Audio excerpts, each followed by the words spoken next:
Durante más de 4 décadas, Afganistán ha sido escenario de guerras, conflictos armados y crisis humanitarias, pero detrás de los titulares sobre terrorismo y geopolítica existe una tragedia menos conocida, una tragedia que afecta a miles de niños.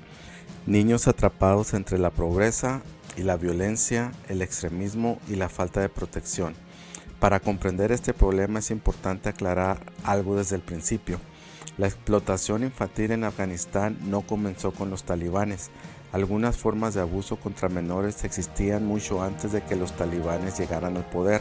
Sin embargo, décadas de guerra y el colapso de instituciones han permitido que muchos abusos continúen ocurriendo.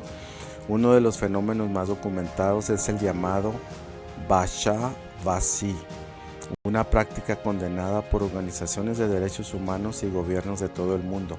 En esta práctica, niños y adolescentes son explotados por hombres adultos que poseen dinero, influencia o poder.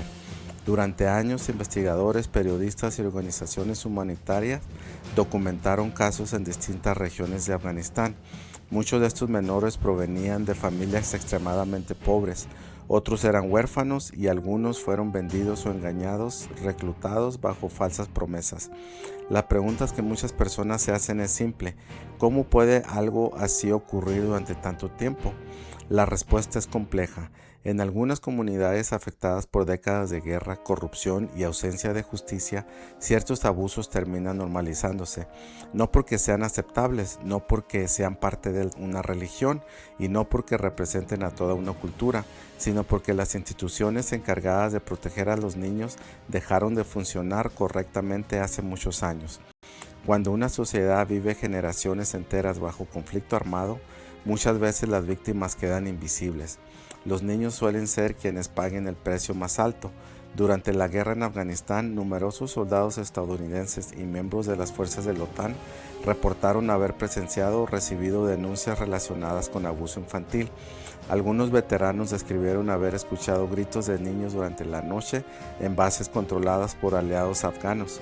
Otros afirmaron haber observado señales evidentes de explotación. Diversos reportes periodísticos y estudios posteriores documentaron el profundo impacto emocional que estas experiencias tuvieron sobre algunos militares. Muchos describieron sentimientos de impotencia, otros hablaron de culpa y algunos afirmaron que no podían comprender por qué no se tomaban medidas más contundentes para proteger a los menores. Investigaciones posteriores revelaron que en ciertas ocasiones los militares estadounidenses recibieron instrucciones de no intervenir directamente en asuntos considerados internos de las fuerzas afganas. Esto generó una enorme controversia, especialmente cuando comenzaron a surgir testimonios de soldados y marines que afirmaban haber presenciado situaciones que consideraban moralmente inaceptables. Algunos expertos han descrito este fenómeno como una lesión moral, es decir, el daño psicológico que ocurre cuando una persona presencia algo profundamente incorrecto y siente que no puede actuar. Pero el problema no afecta únicamente a quienes fueron testigos, los principales víctimas siendo los niños. Niños que muchas veces no tienen voz, niños que no tienen acceso a protección y niños que rara vez aparecen en los titulares internacionales. Después de la retirada estadounidense en 2021, la situación humanitaria en Afganistán se deterioró aún más. La pobreza extrema aumentó, millones de personas quedaron dependientes de ayuda internacional y las organizaciones humanitarias advirtieron que la vulnerabilidad infantil continuaba creciendo. Hoy existe un debate importante sobre la ayuda económica internacional destinada a Afganistán. Algunos argumentan que cualquier financiamiento podría terminar beneficiando indirectamente a las autoridades talibanes. Otros señalan que cortar completamente la ayuda podría provocar aún más sufrimiento entre la población civil. La realidad es que millones de afganos dependen de la asistencia internacional para sobrevivir y gran parte de esta ayuda es distribuida por organizaciones humanitarias internacionales y agencias de Naciones Unidas. Sin embargo, expertos en derechos humanos han pedido mayores mecanismos de supervisión. El objetivo de garantizar que la ayuda llegue realmente a la población vulnerable. especialmente a mujeres y niños, porque la transparencia es fundamental y porque la protección infantil debe ser una prioridad en cualquier programa de asistencia. A pesar de todos los desafíos, existen organizaciones que continúan trabajando para proteger a los menores afganos. UNICEF mantiene programas de apoyo infantil y educación. Save the Children continúa proporcionando asistencia humanitaria.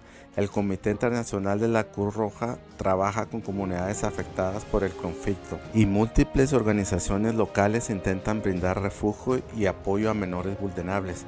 Estas organizaciones enfrentan enormes obstáculos, limitaciones de seguridad, restricciones operativas y una crisis humanitaria que afecta a millones de personas.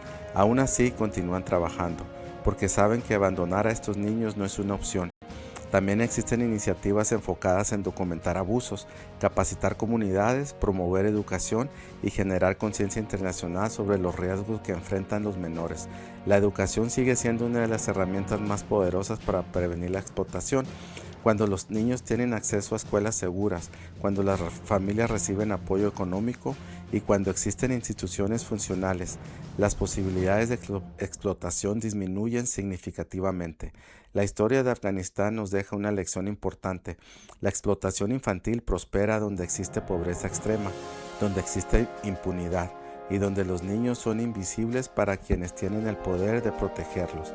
Por eso la solución no consiste únicamente en denunciar, también implica fortalecer comunidades, apoyar organizaciones legítimas, exigir transparencia en la ayuda internacional y mantener la atención pública sobre quienes no tienen voz, porque ningún niño debería crecer con miedo, ningún niño debería convertirse en mercancía y ningún niño debería ser olvidado simplemente por haber nacido en una zona de conflicto. Hablar de estos temas puede ser incómodo, pero el silencio nunca ha protegido a las víctimas.